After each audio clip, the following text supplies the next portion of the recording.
almost all radio stations are owned by either a minister or an army general or somebody well positioned. And even those that are not owned are intimidated. We have a radio called the Central Broadcasting Service. It is owned by my kingdom. But I cannot be hosted on that radio because Museveni threatened them. In 2009, he took away their license and they spent more than 15 years operating without a license. So that means that even those radio stations and TV stations are controlled and gagged and intimidated. Thanks to the generation that we live in, we have social media. And it is social media that is helping us. No wonder Facebook is now banned in Uganda. Under the hate of Facebook, you know, in Uganda. Atandise mirimu gye egyogenda mu maaso. Emirimu gye egyogenda mu maaso n'okulabisa omumpe mmena ky'emmalira Generali Yoweri Kaguta Museveni ku lw'ebikolwa munanga ate byabadde nga avaayo n'akola ku bannayuganda. Kati nno tewewuunya luwaaki Generali Yoweri Kaguta Museveni yateekamu ensimbi empya n'enkadde. Ensimbi empya n'enkadde okulaba nga Bobi Wine akwatibwa, okulaba nga Bobi Wine tafuluma ggwanga lya Uganda. Naye munange byonna byagenda nga maaso n'okukola kyefaananyizako munanga ate n'okkoba kiba kitokkoota busa. Kubanga munanga ate beyasini kugenda maaso n'okukwata Bobi Wine ate bagenda nga maaso munanga ate n'okumuprotectinga. Navulyo ne kupulenga ka video Bobi Wine ng'agenda maaso munanga ate n'okunnyonnyola engeri gye yayitawo engeri gye yafuluma eggwanga Uganda. Yagenze maaso n'akinoganya nti n'ab'ebyokwerinda baamulabanga. Okategeera n'ab'ebyokwerinda baamulabanga naye ne batunulamu ne batunula eri kubanga baali bakimanyi omuntu gwe babasindisa okugenda okukwata talina yadde omusango gwe yali azzizza, talina muntu gwe yali abbye, talina mu kiki yali avuddeyo kukola, wabula okujjako okuvaayo okwesimba ku gavumenti y'omupembe Generali Yoweri Kaguta Museveni gwe musango munanga ate ogw'omumunana kwe kubanga batandise n'okugenda mu maaso kwe kubanga bagenze maaso n'okuwoma omutwe okulaba nga batandika okuteekawo Trump tap charges oba okuteekawo ebisangosango mu kyo nga banoonya ngeri gye bayinza kuvaayo kukwata His Excellency Robert Kyagulanyi Ssentamu. Naye nga bomanyi nti munnange Katonda w'abalamu teyeebaka. Bw'otunuulira Bobi Wine ebintu byonna byazzenga ayitamu ogenda okusanga nti Katonda ebyaddala yabadde mwene ensonga. So ekigenda okuva eyo oba ebigenda okuva mu engagement ezo atukize nti biyinza obutabeera bulungi nnyo ku sayidi ya Generali Yoweri Kaguta Museveni. Bwe kiba nga n'essaawa ya kakati bagezaako nnyo okulwana okufeedinga information mu bwangu bw'Abannayuganda nga bagezaako balaga nti Bobi Wine okufuluma kwe tekukola nnyo makulu. Bobi Wine okufuluma kwe iwa ddembe. Nalabyeko n'ekiwandiiko ekimu kyagenze maaso nekifuluma nga nalabyeko n'ebigambo ebimu omukulu wa Doniya Yeebale byagenze maaso n'ayogera ng'agamba nti Bobi Wine tewaliwo n'omu amunoonya mu Uganda wa ddembe okuddayo nti senga gavumenti yali emwetaaga baali basobola okuva ne bagenda mu Interpol ne babako ekiwandiiko kye bateeka nti otateekeddwa kuva mu ggwanga Uganda.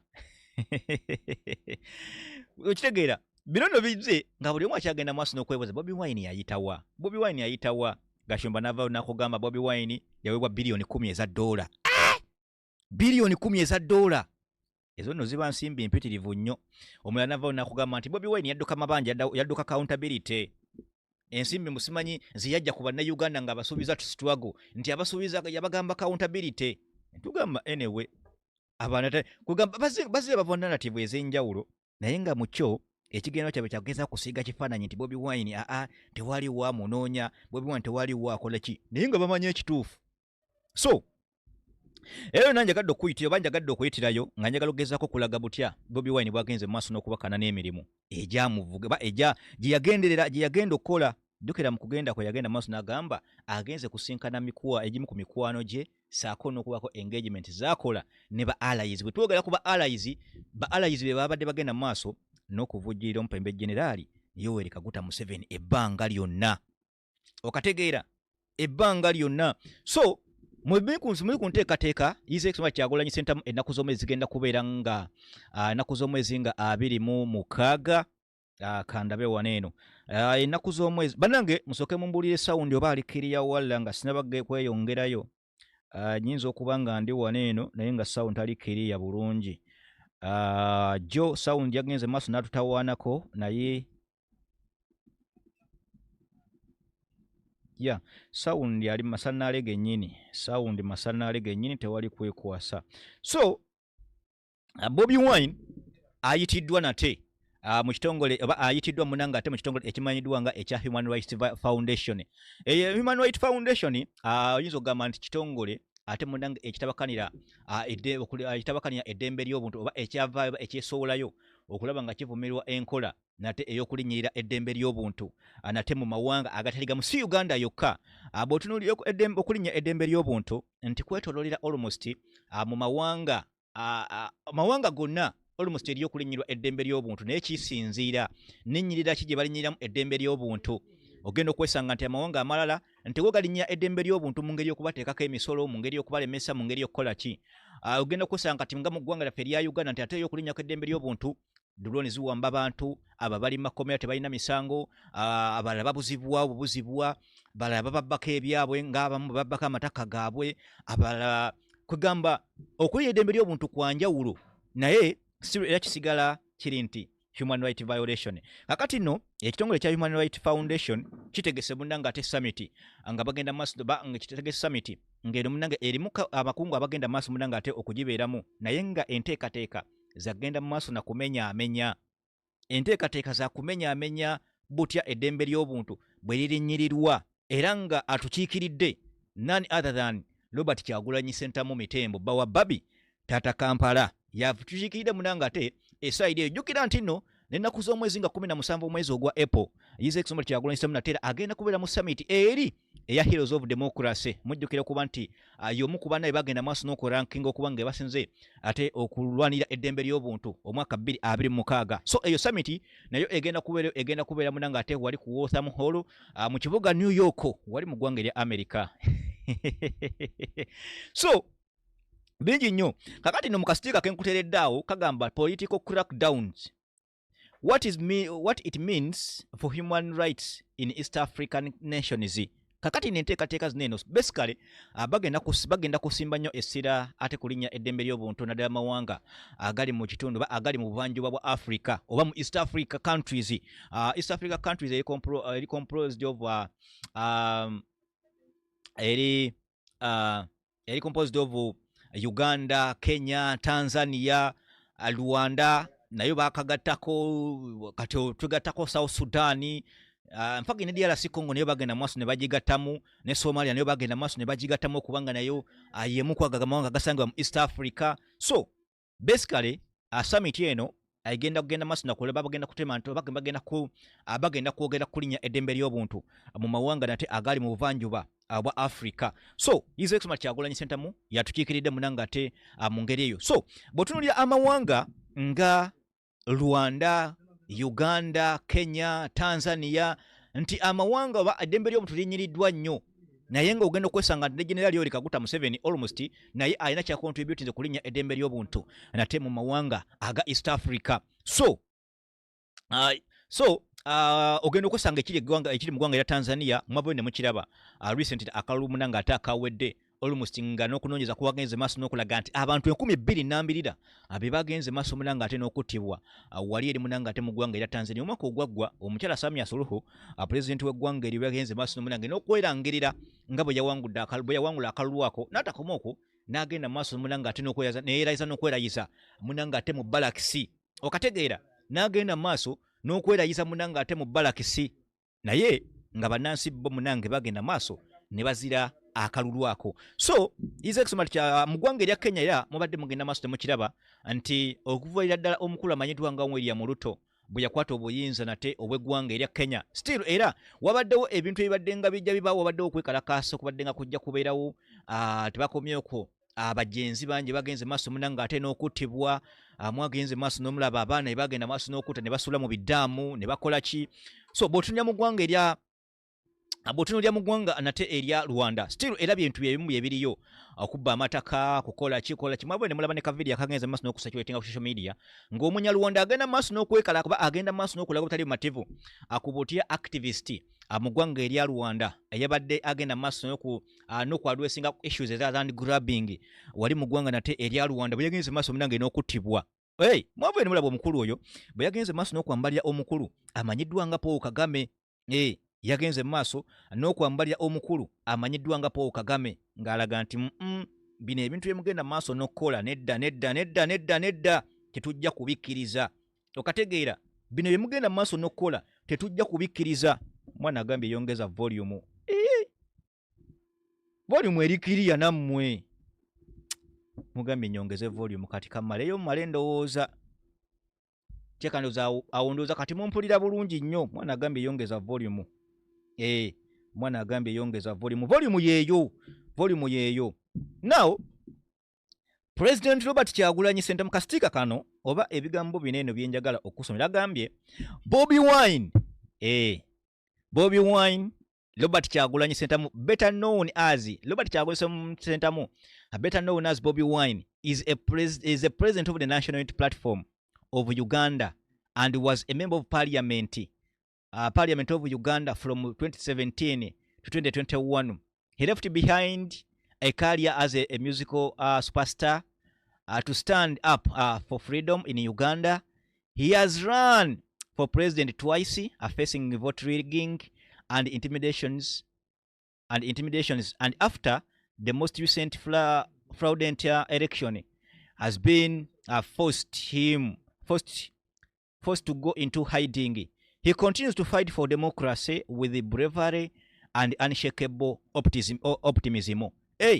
Bwe bati bagenze maaso munanga ate n'okudescribing Robert Kyagulanyi Ssentamu.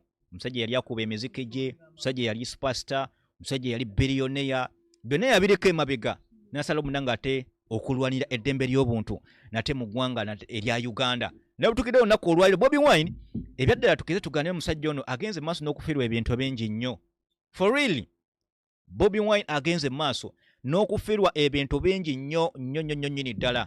Ekitaba abotunuulira ne ba opposition leaders abazinga bajja babeerawo ogwenda okwesanga nti Bobi Wine ye opposition leader ndowooza akyasoose okuvayo okufiirwa ebintu munanga ate ebiyitirivu ennyo. So bagenze maaso ne bategeeza in honor for the discussion between human rights experts and a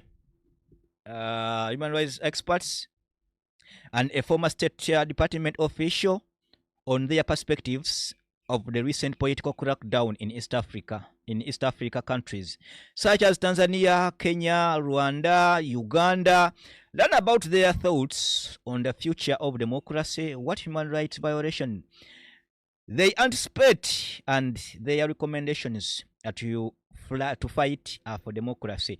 Kakati no bino bigenda kubeerawo oba okubaganya ebirowoozo binene munanga ate kulinya eddembe ly'obuntu kugenda kubeerawo ennaku z'omwezi nga 26 omwezi ogwa Maachi. Lunaku lugenda kubeera lwakuna. In fact kwe kusenkya. Era bigenda kubeerawo ennaku z'omwezi bigenda kubeerawo ku ssaawa 10 bigenda tandika ssaawa 11 ssaawa 11 ez'akawungeezi paka ku ssaawa 1 munanga ate ey'ekiro. Networking and refreshment ejja kubeerawo ssaawa 10:15 paka 10 paka ssaawa 11:45. Era bigenda kubeera ku Elite School of International Affairs mu room B22. So mwena abali mu ggwanga erya America nange ngenda kubeera butereevu nnyo mu summit eyo era ngenda kubeera live butereevu ngamba wa buli kimu. Ngenda kubeerawo nange ngenda nzomu kwa bagenda okwatendinga era nafunye da ticket yange egenda okunnyingiza. So nja kubasaba mwekumire ku mukutu guno gwennyini ogwa House Media. Ngenda kuba mbawa buli kimu kyonna. Ngenda kuba streaming direct ku YouTube channel sako ne ku Facebook. So saagala munanga atoke meterwe mmeme, saagala weto ne maganzi, saagala okole ebintu byankola ya mukiyita mu lujja. Osuwe discussion yeno egenda okubeera munanga ate omukulembeze waffe Robert Kyagulanyi Ssentamu Bobi Wine. So kiki ekiganye So eyo nga nkugyeyo eyo sijja kulwisaayo eyo kasita mutegedde kiki ekigenda mu maaso buli kimu kyonna nga engeri gye kigenda nate okuvaayo okutambulamu. Yes, akacyankalanye konna mu ŋŋamba saawo nde baba talikiriya ne mutereezaamu ne nnyongera ne mukikiitanyamu wano omanyi ebintu byange munanga ate byakutega butezi naye at least nfuba okulaba nga nkola nate ekisoboka. Now His Excellency Robert Kyagulanyi Ssentamu avuddeyo munanga ate n'avumirirwa oba avuddeyo avuddeyo munange natuusa okunyolwa kwe eri munankyukakyuka ow'eggwanga nate erya Zimbabwe eyagenze munanga ate n'okukwatibwa regime eriko mu kaseera kaneeno.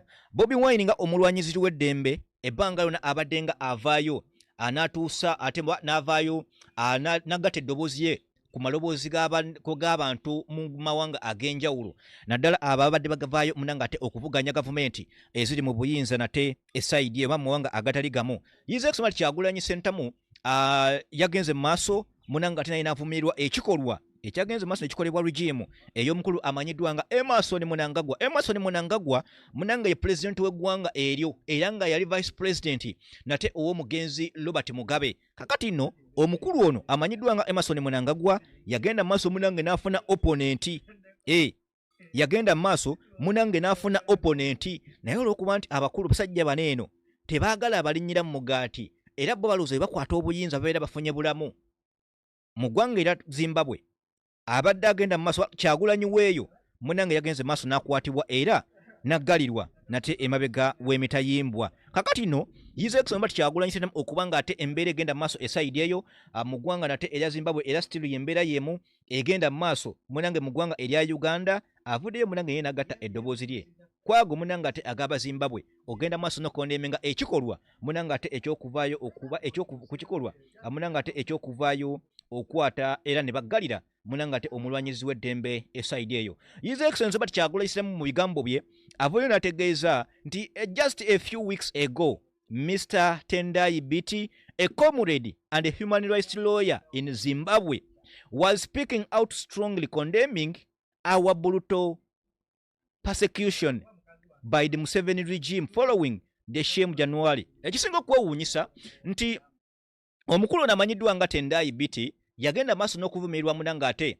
ekya General Yoweri Kaguta Museveni ogenda maaso n'okukozesa amagye munanga okulaba nga ate oba ekyogenda maaso nakwata ekyogenda maaso n'ametalizinga general election azitwagenda maaso n'okuwa munanga ate ennaku z'omwezi nga 15 nate omwezi nate ogwajjanja amawanga mangi nnyo gagenda maaso munanga ate n'okondeminga ebikolwa General Yoweri Kaguta Museveni saako ne regime ye bagenda maaso n'okuwolesa mu kalulu akaakubwa ennaku z'omwezi nga 15 omwaka guneeno omwezi gwali gwa January. Kakati nno oluvannyuma lw'okuba nti omukulu amanyiddwa nga Emmerson Mnangagwa munywanyi wa General Yoweri Kaguta Museveni enfanfe yalaba nga omukulu ono Tendai Biti okuva n'ayogera oba okuva n'akondeminga ebikolobero bya munywanyi we yalaba nga munanga alina kuvaayo munanga ate namukuba ekijji. Kakati nno omukulu ono kakati nno unfortunately His Excellency Kyagulanyi Ssentamu agenze ku maaso n'ayogerako unfortunately as I type this he has joined a long list of comrades in Africa unfairly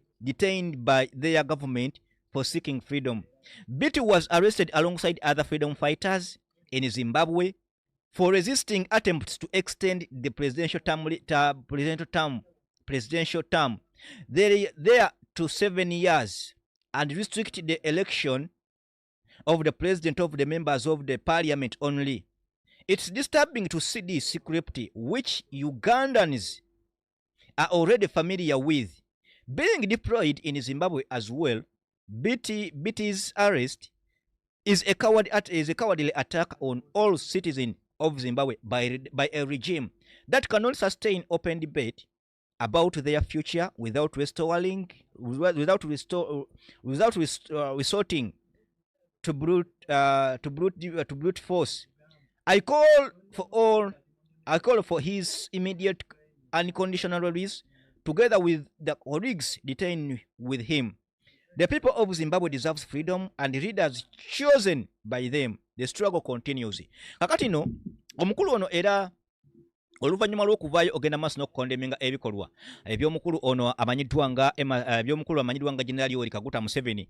Oluvannyuma lw'okusibwa kwe kyagenze maaso n'okutegereka nti era still ono omukulu amanyiddwa nga Tendai Biti yagenze maaso munanga ate n'okutya okusimbira ekkuuli munanga ate ekiteeso ekyagenda maaso n'okweta mu parliament ey'eggwanga erya Zimbabwe ekyokwextendinga term limit oba ekyokusendinga term limit mu ggwanga erya Zimbabwe ekyokwesanga ttamu oba ebisanja. Jjukira nti ekisanja munanga ate eky'eggwanga erya Zimbabwe sofa nakyo kyefaananyizako n'ekyeggwanga nate erya Uganda era omukulu yavudde ategeeza nti ono yagenda maaso n'okuwakanya ekyokusendinga ekisanja okukijja ku myaka ekiriko paka munanga ate okukyongera nate ku myaka 7. Agenze maaso n'ategeeza